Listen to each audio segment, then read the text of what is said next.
Jacques-Édouard, on arrive dans les formations sanitaires aujourd'hui, on pense que le patient est roi, mais la manière dont on traite le patient dans nos formations sanitaires aujourd'hui laisse à désirer. C'est devenu un peu comme, on a utilisé une expression tout à l'heure, un peu comme un bouc qu'on balance dans une brousse et qui ne sait finalement pas vers qui se diriger.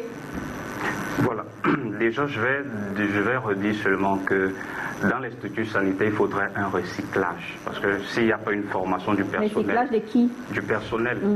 Voilà. Par exemple, si on ne forme pas, par exemple, un accompagnement psychosocial de l'infirmière. Donc l'infirmière doit savoir comment est-ce qu'elle doit recevoir le patient. Celles qui sont avec les harlequins, les séries, les ongles et tout, qui arrivent, vous arrivez à l'accueil, c'est difficile même qu'elle vous donne une information parce qu'elle est occupée à autre chose.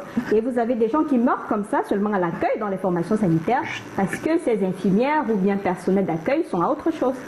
Justement, je crois que les directeurs des différents hôpitaux et tout pourront donc inclure des formations continues. Donc du genre, on peut former comment est-ce qu'on doit recevoir les patients, quelle thérapie on peut leur donner, est-ce qu'on doit être plus à l'écoute ou alors est-ce qu'on doit être plus, on doit même interdire certains éléments tels que les téléphones portables lors des soins et tout. Je pense que s'il y a une réforme à l'intérieur du système sanitaire ou local, ou comme on parle des systèmes décentralisés. Donc, chaque organisme décentralisé pourra donc renforcer, ou alors j'allais dire accompagner donc les patients pour pouvoir leur donner des meilleurs soins.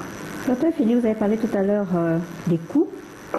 Mais ça devient de plus en plus un business dans les formations sanitaires, de l'accueil jusqu'à votre lit d'hospitalisation. Vous avez des codes qu'on vous demande, vous avez des papiers à payer. Finalement, même le patient se retrouve dans un cercueil parce qu'il y a une longue procédure et on se demande finalement est-ce que le malade a véritablement encore sa place même dans ces formations sanitaires.